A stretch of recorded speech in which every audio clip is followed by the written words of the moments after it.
Bienvenidas y bienvenidos a una nueva charla gratuita de la llave Psi de todos los lunes.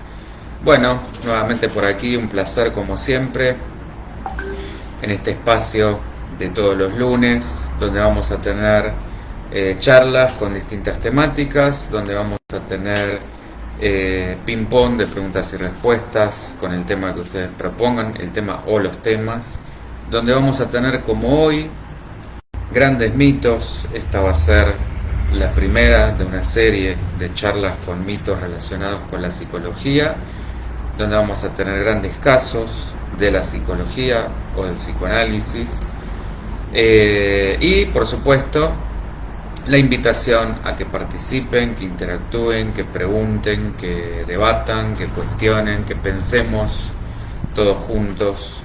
Esa es un poco la propuesta. Hola Ana María, ¿cómo estás? Sin esperar grandes respuestas, pero sí por ahí muchas preguntas. Bueno, búsquennos, estamos en todas las redes, estamos en canal de YouTube. Después, por supuesto, esto se sube, queda guardado, así lo pueden volver a ver o pueden dejar algo que haya quedado pendiente. Bien, vamos a ir directamente al grano. Como siempre digo, cualquier cosa frenan, preguntan, debatimos, cuestionan. La idea es que podamos discernir y llegar a un pensamiento lo más independiente posible. Yo, antes de entrar en el mito de hoy, voy a hacer una breve introducción o repaso más bien de una charla concretamente que dimos sobre mitología y simbología.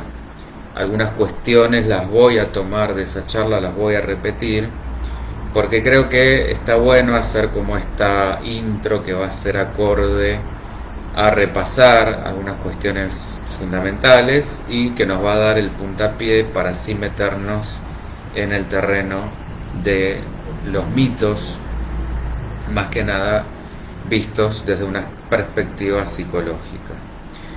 Bueno, me está pasando de vuelta lo mismo con Facebook de la otra vez, así que supongo que en algún momento empezarán a aparecer los comentarios.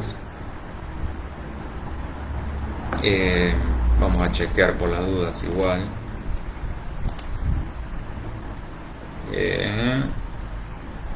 A ver si al menos yo veo que esté saliendo. Sí, en teoría sí.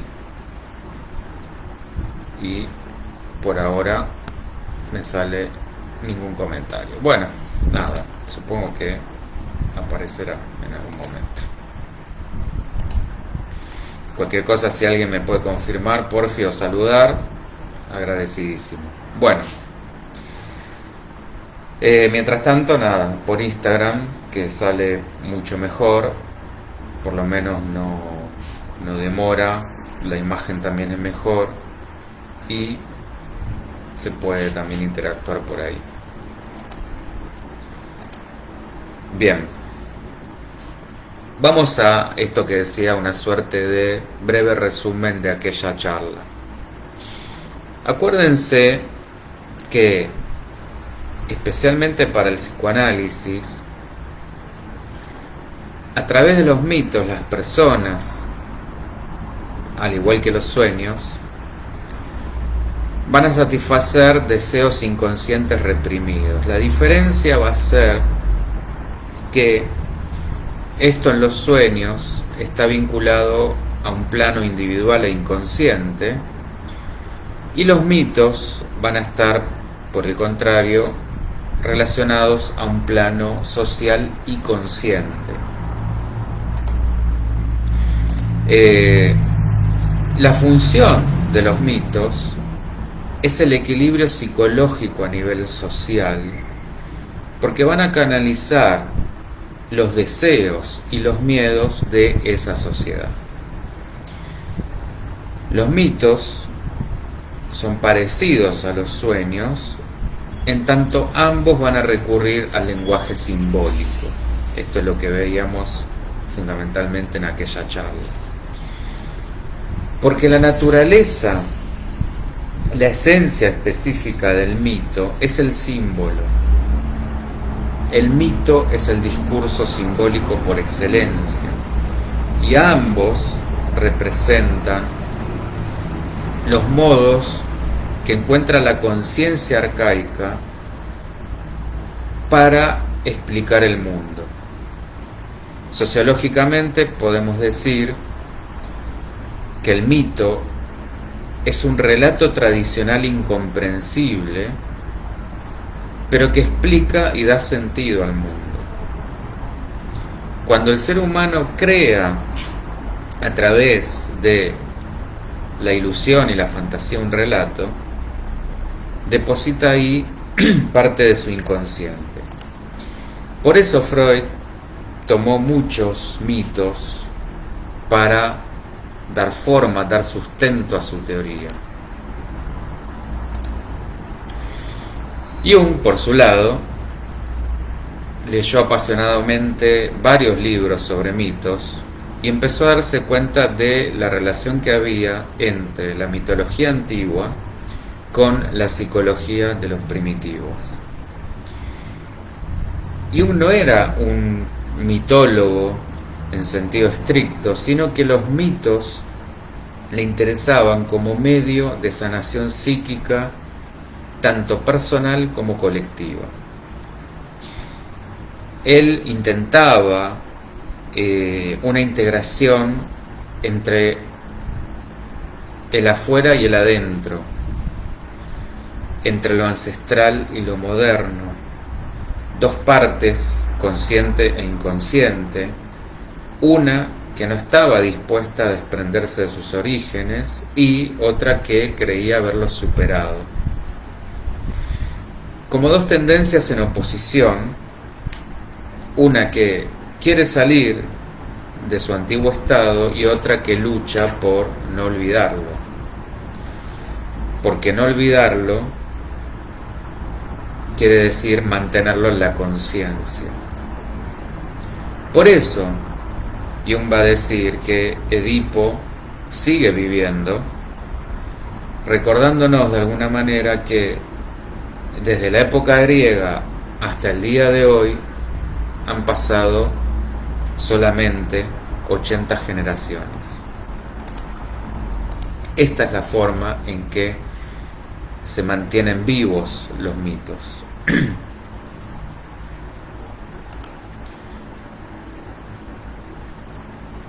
Yo estoy, chequeando el tema de Facebook.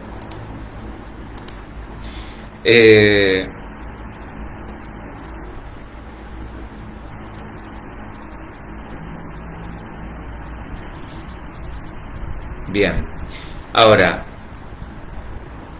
hay una obra en concreto que se llama Símbolos de Transformación, donde el contenido esencial de esta obra representa un pasaje desde lo psicológico de la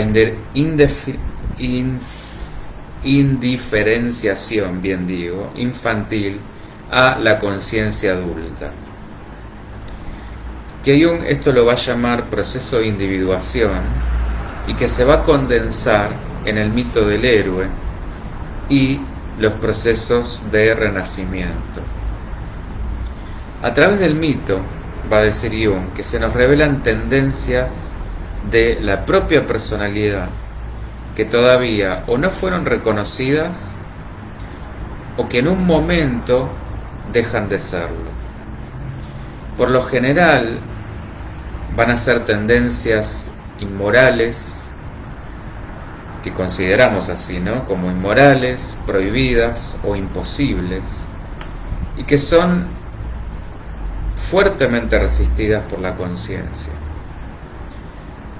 Jung va a afirmar y a defender, por lo tanto, una dinámica prospectiva y finalista del mito, llegando a la conclusión que a nivel colectivo tiene que haber mitos típicos como verdaderos instrumentos que sirven a los pueblos para elaborar sus complejos psicológicos y sus conflictos, y va justamente a mencionar el mito de Edipo para los griegos y el de Fausto para el pueblo alemán, que es el mito que hoy vamos a tocar, del que vamos a charlar.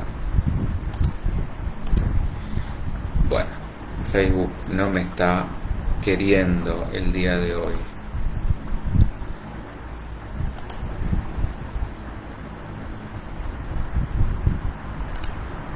Bueno, ahora, antes de entrar concretamente en Fausto, vamos a ver que los símbolos se van a convertir en mitos cuando pasan a formar parte de una elaboración colectiva, histórica y concreta, específicamente formados en las leyendas y en los cuentos. Esto es consecuencia de un proceso simbólico arquetípico adaptado a cómo cada pueblo ve y entiende el mundo, un poquito esto que veíamos al comienzo. Y cuando en la conciencia tenemos representaciones simbólicas, Jung va a decir que podemos hacer este pasaje de reconocimiento e integración hacia la conciencia sin demasiados problemas. Es una dinámica que está orientada hacia la totalidad. El problema para él es que desde hace un tiempo va a decir que nuestra cultura olvidó el pensar simbólicamente y ya ni siquiera los teólogos, va a decir, saben cómo interpretar los textos, que si se los toma literalmente suenan más a fantasías patológicas, sobre todo para los pacientes que, encontrándose en ese dilema, esta diferencia puede hacer una tremenda diferencia, valga la redundancia, para que no se los patologice o se los rotule. En el mito, los arquetipos, ¿se acuerdan cuando veíamos esto? El arquetipo entendido como esos patrones universales ancestrales que residen en el inconsciente colectivo de todos los seres humanos, independientemente de la cultura o del momento temporal.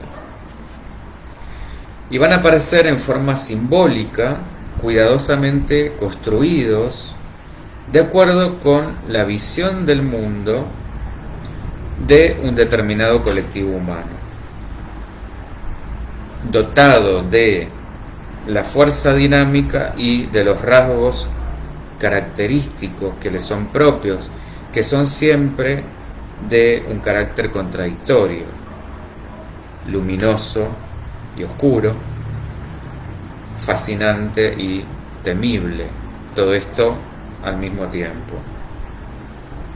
En síntesis, estos arquetipos como factores de movilización y transformación de la psiquis van a generar procesos dinámicos que en la proyección colectiva se materializan en historias y relatos, lo que en las grandes tradiciones culturales y religiosas es lo que va a dar cuerpo a los mitos.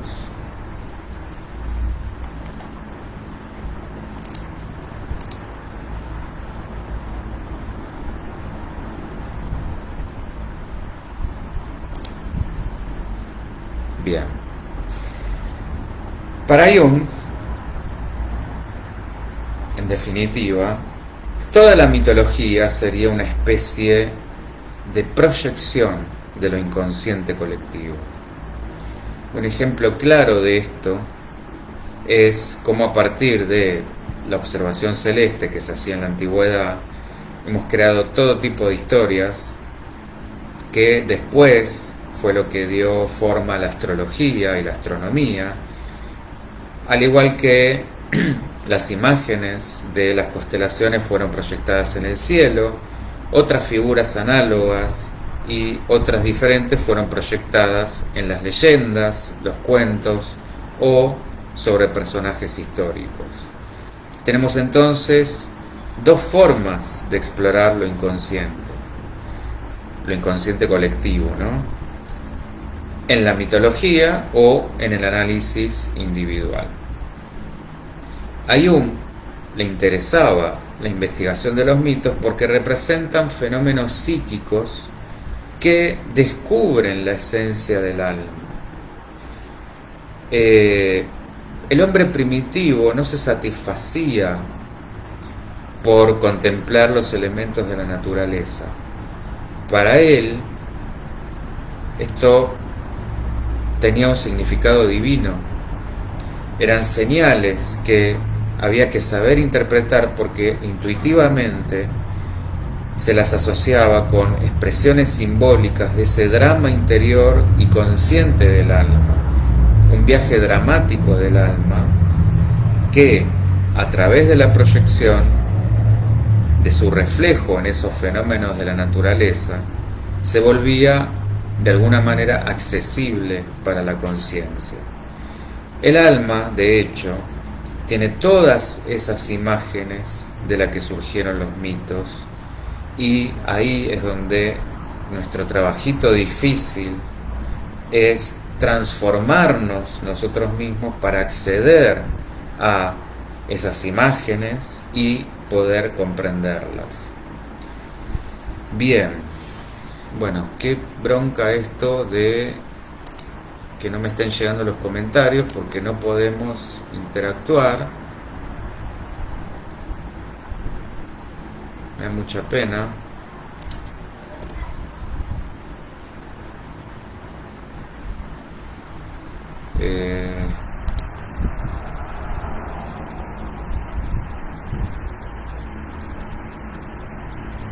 Bueno, sí, para colmo supuestamente sale bien, pero no tengo... Si alguien porfa me puede escribir por Facebook.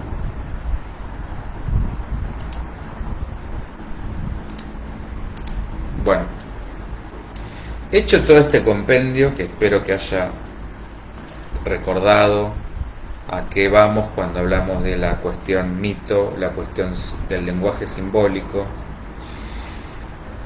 vamos a adentrarnos en aquellas historias más representativas para la psicología. Bueno, y hoy en concreto dije que iba a hablar sobre Fausto, que es uno de los mitos literarios más fascinantes. Esto es para quienes no lo hayan leído, pero seguramente conocen la historia porque se han hecho tantas interpretaciones y representaciones que imposible no acordarse. Es el mito del sabio que, frustrado por un ansia de saber, que no acepta los límites de su humanidad, de su mortalidad. Hola Ana, gracias. Gracias por escribirme en Facebook. Bueno, ahora me quedo más tranquilo. Bueno, decía, no aceptando estos límites que le impone este mundo terrenal, hace un pacto con el diablo. Su alma, a cambio de la revelación toda, lo que termina convirtiéndose en un deseo de poder insaciable. Lo interesante de este mito, que lo hace excepcional, es que su origen es real. Existió Fausto, un Fausto de carne y hueso, y que fue esta historia reelaborada por distintos escritores sobre los que podemos adjudicar a la versión de... Me dice, no se puede acceder al chat, pero sin embargo me están llegando tus comentarios, entonces evidentemente se puede acceder al chat. Qué raro esto que me decís. A ver. Sí, acá por lo menos está bien configurado.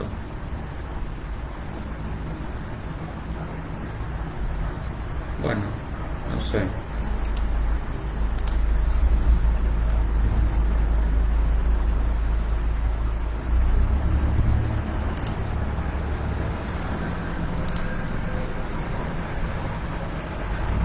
Bueno,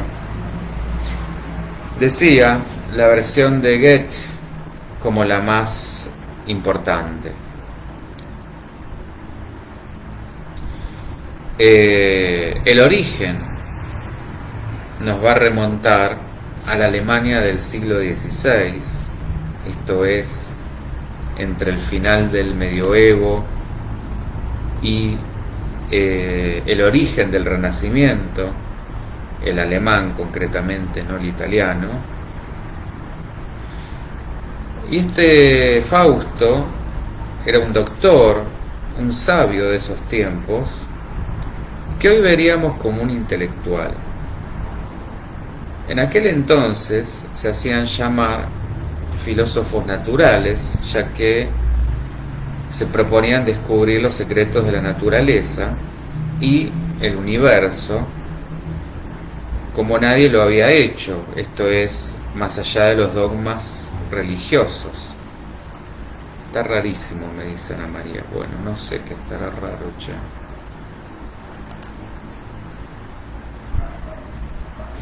Bueno.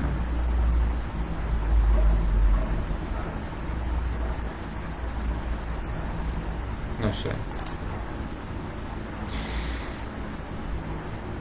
No olvidemos que para colmo, esta época coincide con la Reforma Luterana, que fue por supuesto uno de los principales atacantes de semejante osadía de Fausto.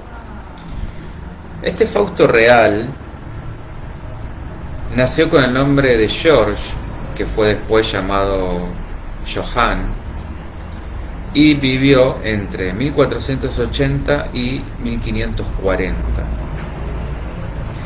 Y tenía la reputación de mago o de adivino migrante, y luego de su muerte se volvió popular, quizá como una venganza de los religiosos que intentaban dejar de alguna manera un sermón sobre las consecuencias de retar el poder divino. En 1587, un editor de Frankfurt llamado Johann Spies, para muchos el verdadero autor del libro, publica la historia del doctor Johann Fausto, que va a ser un éxito inmediato. Desde el comienzo de la obra va a dejar bien expuesto que su objetivo es advertir contra los que intenten burlar los límites divinos, juzgando y condenando a Fausto al infierno, punto especial aparte al que le va a dedicar varios capítulos, sobre todo en el comienzo de la obra, describiendo las características, los castigos, pero remarcando sobre todo una cuestión que es la atemporalidad.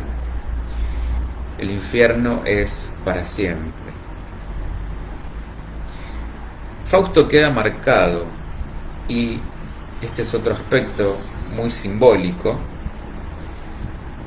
por esta suerte de oscuridad sacrílega que lo atrapa y a la que sucumbe. Pensemos que el sacrilegio, cuando hablamos de sacrilegio, es la profanación de algo que se considera sagrado.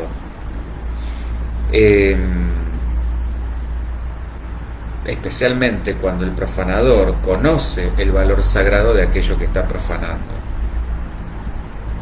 Otra cuestión muy interesante es el demonio con el que pacta, llamado Mefistófeles, que fue tomado de esa misma época, pero del que no podemos precisar el verdadero significado de su nombre. Para algunos viene del griego y se traduce como el que rechaza la luz, para otros viene del hebreo y sería el destructor mentiroso. El contrato se firma con la sangre de Fausto, por supuesto, y tiene una validez de 24 años, durante los cuales el demonio va a servir a Fausto a cambio de su alma.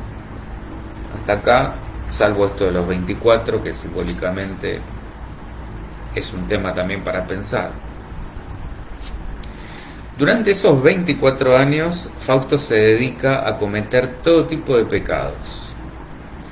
Pero, curiosamente, en lugar de suponer que su debilidad iba a ir por el lado del saber o de la mente,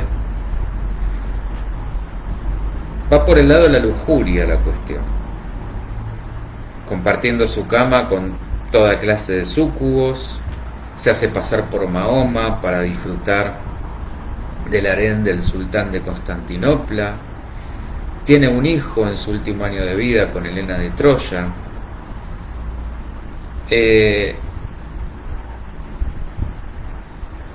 No sé si esto tendrá que ver con la asociación que hacemos a la época romántica, o si era una suerte de compensación de un tipo que era tan dedicado a lo intelectual y por supuesto que su debilidad iba a ir por lo carnal. Hola Carlita, ¿cómo estás? Gracias por saludar. Espero que se haya normalizado Facebook. Vamos a ir viendo en detalle cómo se da la obra. La primera parte es una historia bastante compleja. Encontramos múltiples lugares y múltiples elementos míticos. El primero de estos lugares es el cielo, donde Mefistófeles hace un pacto con Dios. Dice que puede desviar al ser humano favorito de Dios, que sería obviamente Fausto, y acá otro paralelismo, un guiño muy interesante con el mito de Lucifer. Lucifer era el ángel más hermoso, el más poderoso, como el digno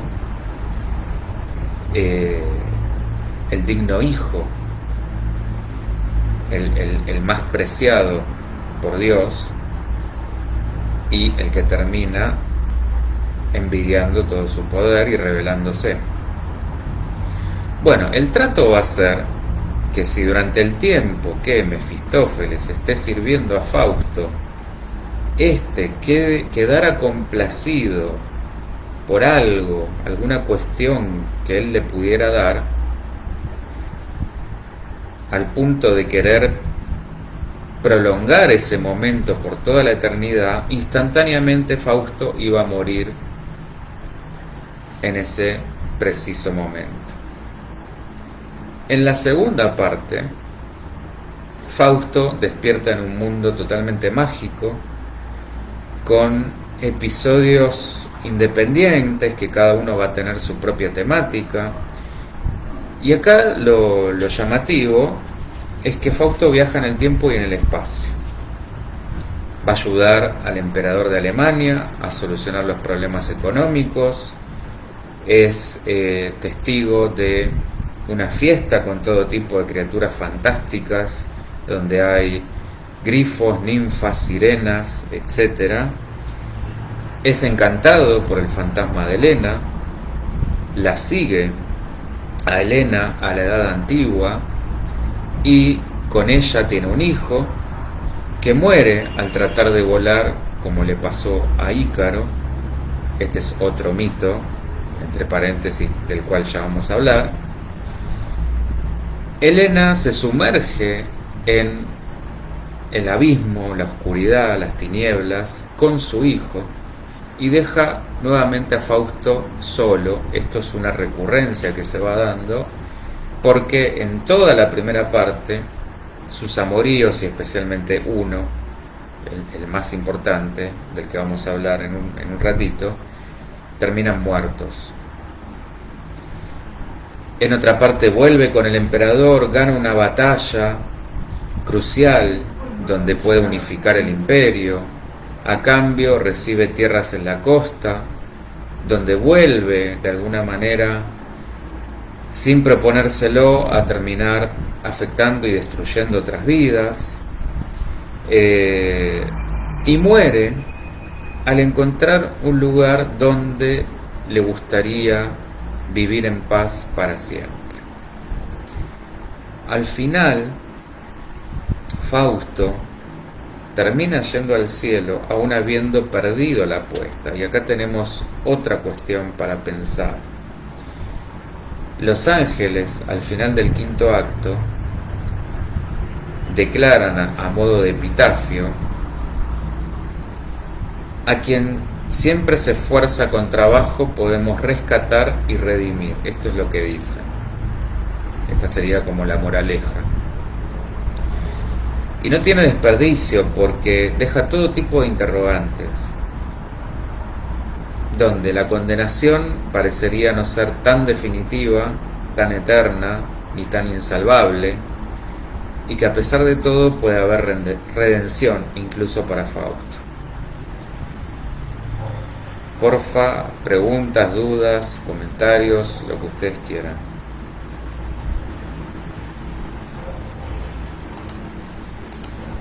Bien, entonces, la primera parte va a representar el medio terrenal y temporal. En tanto, la segunda, el medio espiritual e intemporal. En su desandar, vemos cómo Fausto cambia la perspectiva, de alguna manera trocando el apego hacia el amor terrenal por el poder. Sin embargo, la salvación en la que va a intervenir su primer amor, Margarita, del que ya vamos a hablar, es como una suerte de conector entre ambas partes. Y esto lo podemos analizar en varios niveles. Por un lado, el más obvio va a ser el del contexto de la obra, ya que estamos en pleno, acuérdense, pleno auge del romanticismo alemán, donde exaltamos lo emocional o lo subjetivo por sobre lo racional o lo objetivo. Por eso yo decía esto, como hipótesis por supuesto, de que por algo la debilidad de Fausto se va por lo carnal y no por lo intelectual. Pero en otro aspecto podemos entender lo simbólico del amor como conector entre esos mundos, entre planos, entre personas, como una suerte de fuerza trascendental e incluso física, magnética, que puede burlar el espacio-tiempo. Y de eso mismo es donde yo me inspiré para mi obra Ecos de un viaje de amor en el tiempo. Ya en el monólogo que encontramos en el acto 1, Fausto posa su atención en libros que están llenos de magia en la biblioteca que tiene y llama a Cornelio y Valdés. De aquí vienen estos dos personajes. Me acuerdo que antes yo por ahí escuchaba a mi mamá cuando quería lanzar algún improperio y decía Cornelio y Valdés, y yo me quedaba preguntando de qué habla. Bueno, fíjense cómo terminamos llegando a de dónde vienen Cornelio y Valdés, que eran dos personajes que tenían fama en las artes ocultas y Fausto los llama para que de alguna manera lo guiaran en sus primeros pasos. Bueno, ellos le van a indicar la forma de conjurar los poderes del oscuro en medio de un bosque oscuro. Así es como se lo trae a Mefistófeles. Bien, Fausto va a aceptar sin más, sin mucha queja, los términos del pacto, podemos pensar que porque no creía en la inmortalidad del alma, como acá hay muchas contradicciones que vamos a encontrar en este personaje, porque si bien era parte filósofo, parte científico, racional, pero también pasional, entonces acá también queda marcada como esta contradicción, una más. Firma un pacto con el demonio y al mismo tiempo como queriendo burlar al mismo demonio, burlar al burlador, ganarle al mentiroso, descreyendo de la inmortalidad del alma. Se deja llevar por su codicia y supone o cree él, gana así gratis 24 horas de poder, de básicamente poder hacer lo que quiera a cambio de nada. Bueno, en el fondo podemos ver cómo se trata de un tema de abuso justamente de poder, para lo que no va a tener miedo de usar todo tipo de artimañas, como volverse invisible y humillar al mismo Papa. Bien. Y yo decía que la mejor y más completa versión de Fausto, la más interesante, es la de Goethe, que es una obra dramática, está hecha en verso para ser representada, pero es tan variada, tan diversa, tan múltiple, tan compleja, que se volvió irrepresentable, quedando el Fausto I, que sería como mucho más breve y concentrado, el que se suele llevar a escena. De ahí es que se volvió como el más popular y casi el único conocido de los dos. Y a propósito del Fausto I, también lo podemos conocer como la tragedia de Margarita. Esto que decía que iba a hablar después, que es el gran amor de Fausto. De entrada, Goethe acá introduce una novedad, que es que la odisea del protagonista va a estar provocada por una apuesta entre Dios y Mefistófeles, siendo el mismo Dios el que propone el nombre de Fausto. Mefistófeles lo va a buscar a Fausto y llamativamente va a encontrar como el terreno ya muy facilitado. Y acá es donde vemos cómo Dios eligió el arquetipo del hombre justamente perfectamente representado en su contradicción humana y divina. Un tipo recto pero dubitativo,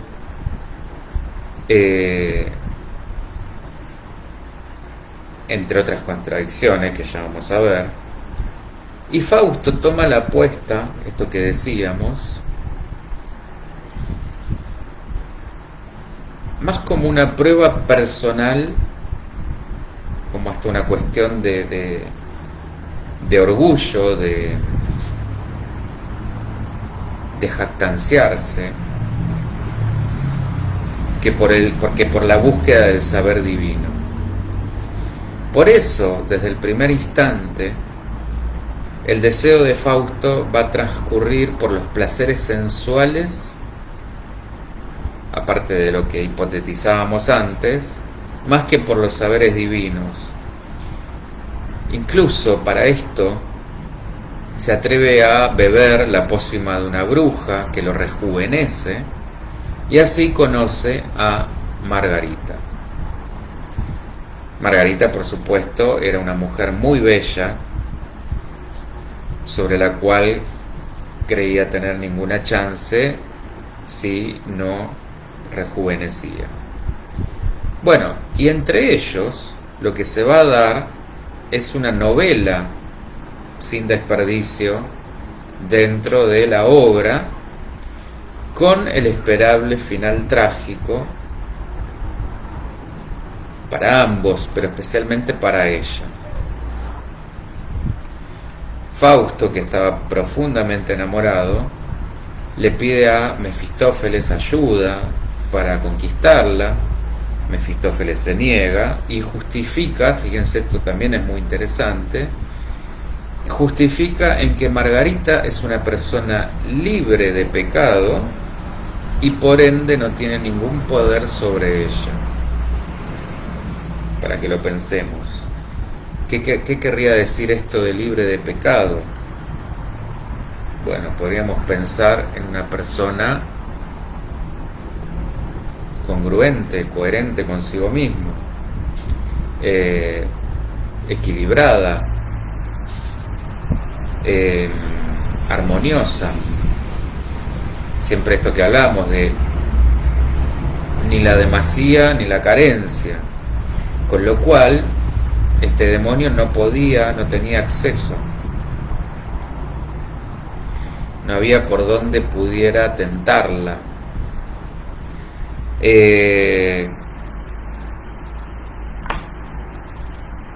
Bien, a cambio, entonces, le va a ofrecer ir a su habitación para poder disfrutar por un instante de su espacio, de su intimidad. Y para esto, Margarita lo que va a hacer es drogar a su madre, pero ¿qué pasa? Se excede en la dosis para dormirla y la madre muere. A esta altura ya lo que había sucedido eran encuentros clandestinos entre Fausto, Mefistófeles, Margarita y una amiga de Margarita llamada Marta. Que esto a Margarita la llenaba de culpa y que, por otro lado, en esa época no estaba moralmente bien visto. Aparte de que la forma de conquista que utilizaba Fausto empezaba a ser el dinero, le obsequiaba cofres llenos de joyas, que por supuesto Mefistófeles le facilitaba. Margarita de alguna manera empieza a sospechar de esto, se lo cuenta a la madre y, como ese dicho de que las madres siempre saben, empezó a mirar con muy malos ojos las intenciones de Mefistófeles y queriendo convencer a Margarita que se alejara de Fausto, cosa que por supuesto no iba a lograr. Pero aparece también en escena el hermano de Margarita, llamado Valentín, que por supuesto también va a morir, queriendo defender el honor de su hermana, y en el último aliento, cuando Fausto lo mata con su espada, maldice el futuro de Margarita. Como corolario, Margarita tiene un hijo con Fausto y lo termina ahogando y es condenada por el asesinato.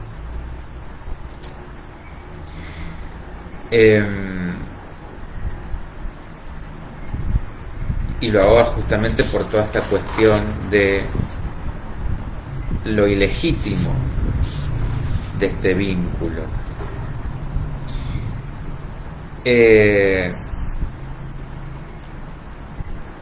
Y acá, ¿qué pasa? Fausto, en un intento desesperado, intenta salvarla, liberándola de la prisión, pero no lo puede conseguir, le pide ayuda a Mefistófeles y al final Margarita enloquece y muere en los brazos de Fausto. Y acá, en el último suplicio, una voz celestial, estos ángeles de los que hablaba antes, anuncia misteriosamente la salvación eterna. De alguna manera, el autor se niega a condenar el alma de alguien cuyo pecado ha sido amar demasiado. Fíjense también esto, qué tan coherente con la época, pero también nos deja mucho para pensar. ¿Cómo condenar a alguien cuyo pecado fue amar demasiado? ¿Y cómo podemos relacionar esto con tantos temas actuales que nos pueden resonar?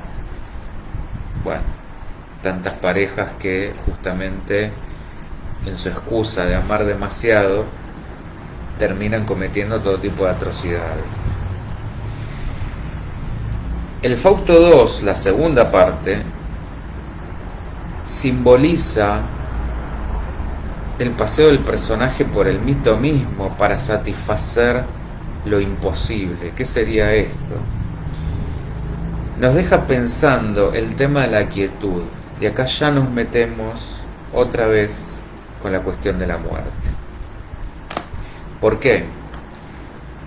Porque quien permanece quieto, de alguna manera, está muerto. Y es de acá, fíjense, esto también no tiene desperdicio. De acá, el nazismo, el nacionalsocialismo, tomó esto como una forma de identificación como el alma alemana. ¿Se acuerdan esto que hablábamos al comienzo de los mitos como esta cuestión de los pueblos, el sentido que encuentran los pueblos para sus historias, sus cuentos, lo que le da sentido, lo que sería como el alma? Bueno, acá se habla del alma germánica, inspirándose en ese llamamiento a la acción como una suerte de conato de guerra. Así fue interpretado justamente por una mente retorcida como la de Hitler, que tomaba este tipo de argumentos espirituales trascendentales y los deformaba a su conveniencia. Toda una cuestión súper, un lado esotérico y oscuro de Hitler que es para todo otro capítulo, súper interesante. Y volviendo a Jung, esta parte de la obra es como si intentara fundir opuestos irreconciliables, como podemos encontrar en el mundo clásico, que representa a Grecia, con el nórdico, la pasión absoluta con el ascetismo más supremo, lo mundano con lo divino, lo terrible con lo apacible. Y Fausto, esto que decía, va a concentrar la contradicción humana misma, porque es capaz de lo más noble y lo más ruin, balanceándose de un polo al otro en ese deseo insaciable, deseo de amor, de odio, de saber, de poder, de todo que es nada. Por eso es que creo que nadie que se precie de gustar de los mitos puede quedar indiferente ante esta historia. Lástima, nada, los comentarios que